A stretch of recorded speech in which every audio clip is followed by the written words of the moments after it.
ಎಲ್ಲ ಥರದ ಸೊಪ್ಪು ಮತ್ತು ತರಕಾರಿನ ಸೇರಿಸಿ ಮಾಡಿರೋವಂಥ ಬಿಸಿಬೇಳೆಬಾತ್ ರೆಸಿಪಿ. ಹಾಯ್, ಎಲ್ಲರಿಗೂ ನಮಸ್ಕಾರ. Welcome back to my channel.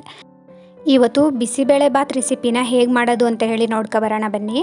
ಎಲ್ಲ ಥರದ ತರಕಾರಿ, ಎಲ್ಲ ಥರದ ಸೊಪ್ಪನ್ನ ಹಾಕಿ ಬಿಸಿಬೇಳೆಬಾತನ್ನ ಮಾಡ್ತಾಯಿದ್ದೀನಿ. ಆ ರೆಸಿಪಿನ ನಿಮ್ಮ ಜೊತೆ ಶೇರ್ ಮಾಡ್ಕೋತಾ ಇದ್ದೀನಿ. ಮೊದಲಿಗೆ 2 ಗ್ಲಾಸ್ನಷ್ಟು ಅಕ್ಕಿನ ತೊಗೊಂಡಿದ್ದೀನಿ. ಹಾಗೆ ಅದಕ್ಕೆ 3/4 ಗ್ಲಾಸ್ನಷ್ಟು ತೊಗರಿಬೇಳೆನ ತೊಗೊಂಡು ತೊಳೆದು ಸೇರಿಸ್ಕೊಂಡಿದ್ದೀನಿ. ಜೊತೆಗೆ 1 ಮೀಡಿಯಮ್ ಸೈಜ್ದು ಬೀಟ್ರೋಟು, ಹಾಗೆ ತರಕಾರಿ ಕ್ಯಾರೆಟು, ಗೆಡ್ಡೆಕೋಸು, ಹುಳ್ಳಿಕಾಯಿನ ಕಟ್ ಮಾಡಿ ತೊಳೆದು ಸೇರಿಸ್ಕೊಂಡಿದ್ದೀನಿ. ಹಾಗೆ 1 ಈರುಳ್ಳಿ, 2 ಮೀಡಿಯಮ್ ಸೈಜ್ದು ಟೊಮ್ಯಾಟೊ, ಸ್ವಲ್ಪ ಕಡಲೆ ಬೀಜ, 1 ಕಡ್ಡಿಯಷ್ಟು ಕರಿಬೇವು, ಸ್ವಲ್ಪ ಅರಿಶಿಣ, ಹಾಗೆ ರುಚಿಗೆ ತಕ್ಕಷ್ಟು ಉಪ್ಪು, 1 ಸ್ಪೂನಷ್ಟು ಎಣ್ಣೆ ಹಾಕಿ ಜೊತೆಗೆ ನೀರನ್ನ ಸೇರಿಸಿ ಚೆನ್ನಾಗಿ ಒಂದು ಸಲ ಮಿಕ್ಸ್ ಮಾಡಿಕೊಂಡು 2 ವಿಜಿಲ್ ಕೂಗಿಸ್ಕೊಳ್ತಾ ಇದ್ದೀನಿ. ಈಗ ಒಂದು ಬೌಲ್ನಲ್ಲಿ ಹುಣಸೆಹಣ್ಣ ಕಲಸಿ ಹುಳಿನ ಸಪ್ರೇಟ್ ಮಾಡಿ ಎತ್ತಿಟ್ಕೊಂಡಿದ್ದೀನಿ. ಅದಕ್ಕೆ 1 ಸ್ಪೂನಷ್ಟು ಸಾಂಬಾರು ಪೌಡ್ರು, ಹಾಗೆ MTR ಅವ್ರದ್ದು ಬಿಸಿಬೇಳೆಬಾತ್ ಪೌಡರ್ನ ಯೂಸ್ ಮಾಡ್ತಾ ಇದ್ದೀನಿ. ಈ ಪಾಕೆಟಲ್ಲಿ 3 ಸ್ಪೂನ್ ಆಗುವಷ್ಟು ಪೌಡರ್ ಇದೆ. 1 ಪಾಕೆಟ್ ಪೂರ್ತಿ ಯೂಸ್ ಮಾಡ್ತಾ ಇದ್ದೀನಿ. ಇದಕ್ಕೆ ಸ್ವಲ್ಪ ನೀರನ್ನ ಸೇರಿಸಿ ಚೆನ್ನಾಗಿ ಮಿಕ್ಸ್ ಮಾಡಿಕೊಂಡು ಎತ್ತಿಟ್ಕೊತಾ ಇದ್ದೀನಿ.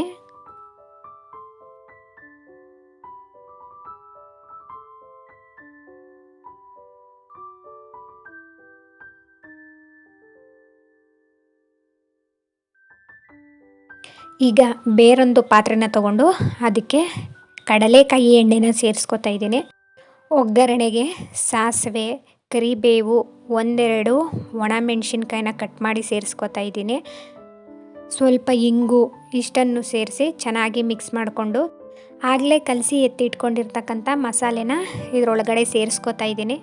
ಸ್ವಲ್ಪ ಮಸಾಲೆನ ಫ್ರೈ ಮಾಡಿಕೊಂಡು ಕೂಗ್ಸಿಟ್ಕೊಂಡಿರ್ತಕ್ಕಂಥ ತರಕಾರಿ, ಬೇಳೆ, ಅನ್ನನೆಲ್ಲ ಇದರೊಳಗಡೆ ಸೇರಿಸ್ಕೊತಾ ಇದ್ದೀನಿ.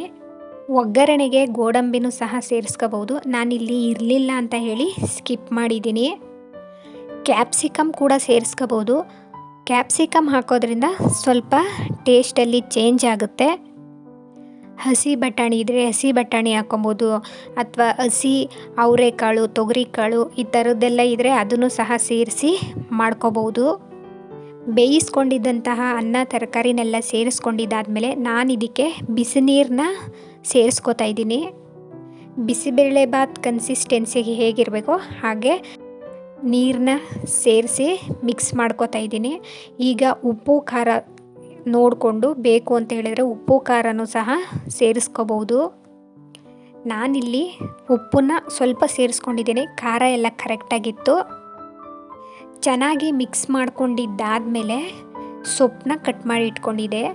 ಏನೇನು ಸೊಪ್ಪು ಹಾಕ್ತಾಯಿದ್ದೀನಿ ಅಂತ ಹೇಳಿದ್ರೆ ಸಬ್ಬಕ್ಕಿ ಸೊಪ್ಪು, ಕೊತ್ತಂಬರಿ ಸೊಪ್ಪು, ನುಗ್ಗೆ ಸೊಪ್ಪು, ಹಾಗೆಯೇ ಸ್ವಲ್ಪ ಮೆಂತ್ಯ ಸೊಪ್ಪು, ಇಷ್ಟು ಸೊಪ್ಪನ್ನು ಹಾಕಿ ಮಿಕ್ಸ್ ಮಾಡ್ಕೊತಾ ಇದ್ದೀನಿ. ಮಿಕ್ಸ್ ಮಾಡಿ 1-2 ನಿಮಿಷ ಕುದಿಸ್ಕೊಂಡ್ರೆ ಬಿಸಿಬೇಳೆಬಾತ್ ರೆಡಿ ಆಗುತ್ತೆ. ಇದನ್ನು ಕಿಚಡಿ ಅಂತಲೂ ಕರಿಬೋದು. ಮಕ್ಕಳಿಗೆ ಈ ಥರ ಎಲ್ಲ ಥರದ ಸೊಪ್ಪು, ತರಕಾರಿ, ಬೇಳೆನೆಲ್ಲ ಹಾಕಿ ಮಾಡಿಕೊಡೋದ್ರಿಂದ ತುಂಬ ಇಷ್ಟಪಟ್ಟು ತಿಂತಾರೆ. ಅದೂ ಅಲ್ಲದೆ ಈ ಬಿಸಿಬೇಳೆಬಾತ್ಗೆ ಖಾರ ಬೂಂದಿ ಜೊತೆ ಇದ್ದರೆ ಇನ್ನೂ ಇಷ್ಟಪಟ್ಟು ತಿಂತಾರೆ. ಬಿಸಿಬೇಳೆಬಾತ್ ಅಂದರೆ ಖಾರ ಬೂಂದಿ ಇರಲೇಬೇಕು. ನನ್ನ ಮಕ್ಕಳಿಗಂತೂ ಈ ಬಿಸಿಬೇಳೆಬಾತ್ ಅಂದರೆ ತುಂಬಾ ಇಷ್ಟ. ಮಾಡಿಟ್ಬಿಟ್ರೆ ಅವರೇ ಸ್ವಲ್ಪ ಸ್ವಲ್ಪನೇ ಹಾಕ್ಕೊಂಡು ತಿಂತಿರ್ತಾರೆ. ಅಷ್ಟು ಇಷ್ಟ ಅವ್ರಿಗೆ.